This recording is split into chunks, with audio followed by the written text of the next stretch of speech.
The most successful team for the GM brand in supercars will be moving over to the dark side in 2026.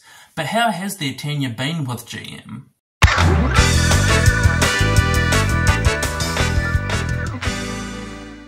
So if you didn't hear the news from a couple of weeks ago, Triple Eight will be moving to Ford in 2026 and being their homologation team. Now it sounds blasphemous hearing about Triple Eight being in Ford. I mean, a lot of fans have gotten dementia about this. I mean, Jamie Whincup in a Ford? Oh, yuck! Ugh. But they have spent a long time with the General Motors brand. This will be the 16th year that they have raced with either a lion or a bow tie on the front of their car. But how has their tenure been with General Motors? Well, I will tell you all about it in this video. If you like what you see and you want to see more, give a like and a subscribe. The support would be very much appreciated getting ready for the 2025 Supercars season. And follow me on TikTok if you want Supercars daily news. So you'd probably think that the Triple Eight and GM partnership has only been as young as 2010, but you'd be wrong. Back over in England land, the British Touring Car Championship was going gangbusters in the 90s, even rivaling the popularity of Formula One, and then eventually rivaling the cost of Formula One.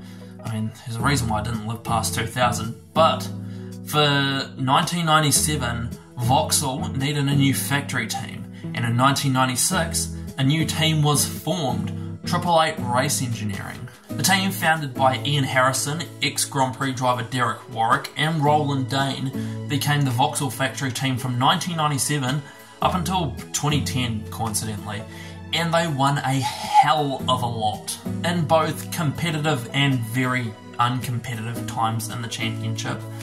The Vauxhall factory team under Triple Eight guidance managed to win 7 Drivers' Championships and 8 Manufacturers' Championships, and I think even 7 as a team in that championship as well, so bit of success. Anyway, this isn't about them, this is about Australia. Going back to 2009, Triple Eight had just won their first championship and their second Bathurst going into that series, but there was a notable hole in one part of their team, specifically the financial side of things, because Ford wasn't giving them any money. Now, they cut back their funding from supercars, I assume after the global financial crisis and all that shit, but they had to choose who was going to get that Ford factory backing. Now, it became 2 teams that got the Ford sticker on the front of the car. Ford Performance Racing, which was kind of obvious, and Stone Brothers Racing. Now, I'll put 2 pictures of their cars up on the screen here, if I can remember. What is something that's common between these 2 cars? They're both fucking blue. Yes, that's right, because the most successful team for Ford at the time, and also the most oldest team in Dick Johnson Racing, and their most historic team, were painted the wrong colours, they weren't given money by Ford. So, in protest for that, Triple Eight asked Hog's Breath Cafe if they wanted to throw money towards their championship and sponsor them. How?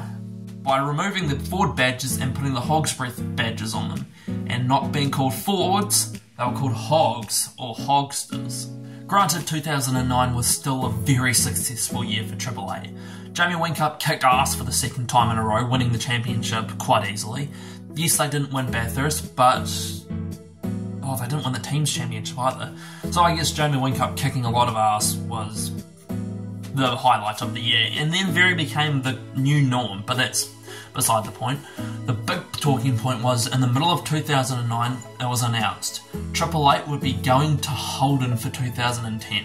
Now armed with Commodores and a paint job actually matching the manufacturer's colours, they got out of the box rather quickly, winning races after races. Jamie Whincup was still competitive. Craig Lowndes won Bathurst that year, but unfortunately they would not win the championship. They would lose the championship to James Courtney by 1 position. So, down from their usual familiar standards of winning everything in a year. It was mainly reliability that let them down in 2010. All this new Holden stuff was quite unfamiliar with them, so they broke quite a lot. So they lost the championship more than DJR won the championship. I mean, that's a whole video in itself, how they ended up in 2010. That was a fucking mess. Anyway, in 2011, they sort of like picked up the pieces. Triple Eight got a 1-2 in the championship, although they didn't even win Bathurst this year. They lost the Bathurst 1000 to both Garth Tander and a rookie. 2012 would be a different story. I'd say this is overall Triple Eight's best year. They won the championship with a 1-2. Craig Lowndes and Warren Luff would win the returning Sandown 500. And Jamie Whincup, in the car known as Kate, would win his fourth and Paul Dumbrell's first Bathurst 1000. That car would earn the most race wins for a car in championship history, well, until Shane Van Gisbergen's Chastity came along.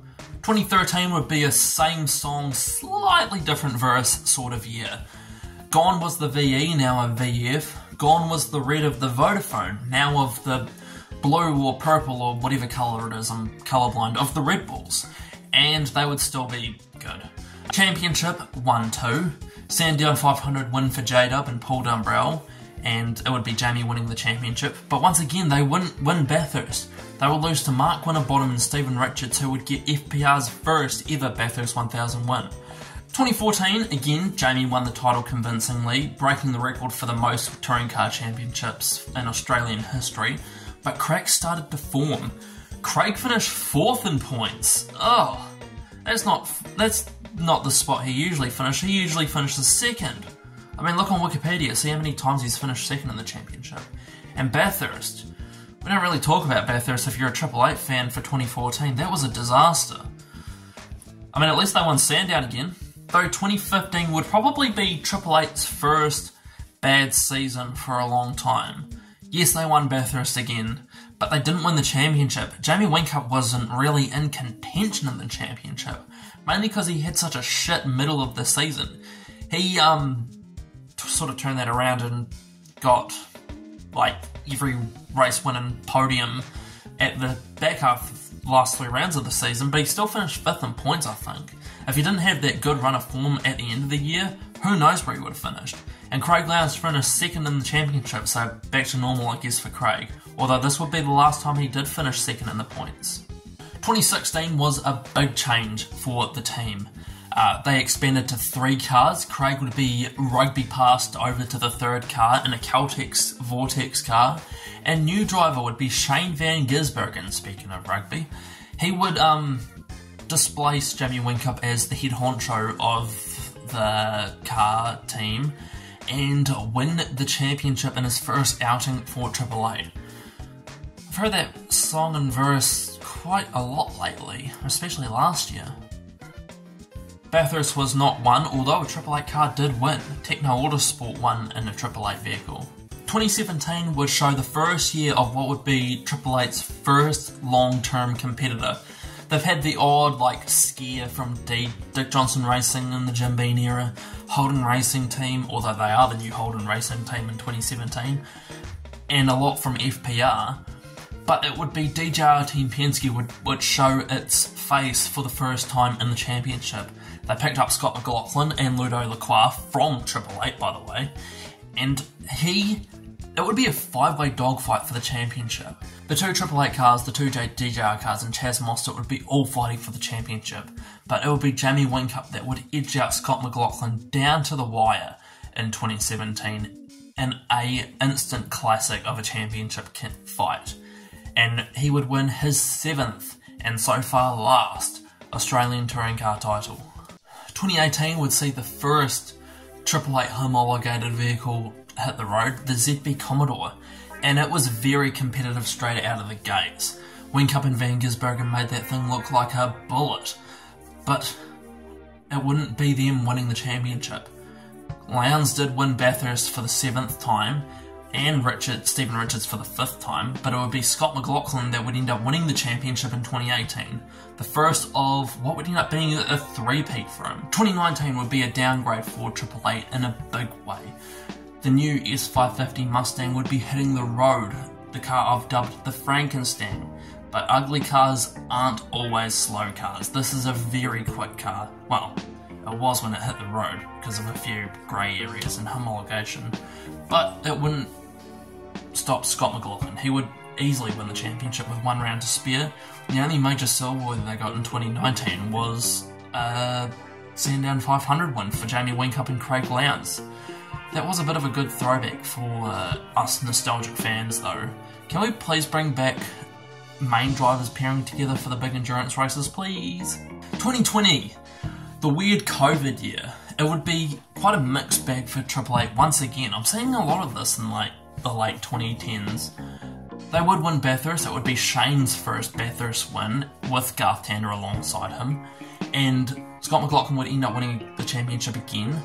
But he would be going to America. So the evil empire who took Penske with them will be going away from 2021 onwards, and Shane took that by force. He absolutely dominated the next 2 years, winning probably half of the races he's ever won in those 2 years alone. Especially 2022, jeez. That will probably be the best year in championship history for anyone. It doesn't matter who. You don't win 22 races in Bathurst and the championship by accident. That just showed pure pace. He won the championship in both of those years, signifying himself as a Supercars legend, winning 3 titles and 2 Bathursts, which would end up being a 3rd Bathurst. Because in 2023 they had to say goodbye to Holden. Gone was the ZB, hello to the Chevrolet Camaro, and Shane Van Gisbergen would end up winning Bathurst again in 2023 with Richie Stanaway. His teammate after Jamie Whincup retired in 2021 was Brock Feeney, who won his first race in 2022, so Brock was the last Holden winner, and in 2023 he packed up that form with more speed. But those two would end up losing the title to Brody Kostecki in an Erebus Motorsport Camaro. At least Chevrolet won though. And finally 2024, last year. Shane Van Gisbergen said sayonara to Supercars after being enticed over to NASCAR for a few reasons. One, because he had such a good fucking debut, of course, but also because he didn't really like the Camaro, so he thought, fuck that, I'll drive a Camaro somewhere else.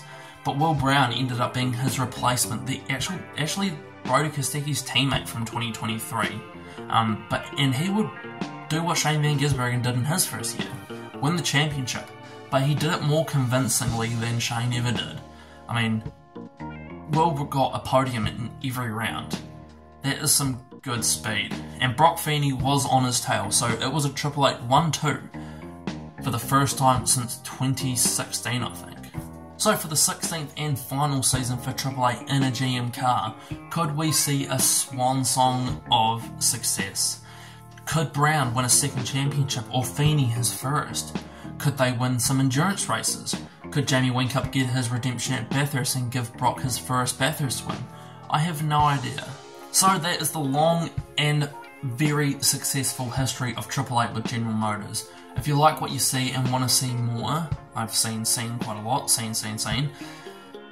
a like and see a subscribe. If you want to see more of my videos, I'm going to upload a season review on Wednesday for the upcoming Supercars Championship, so I'll see you then.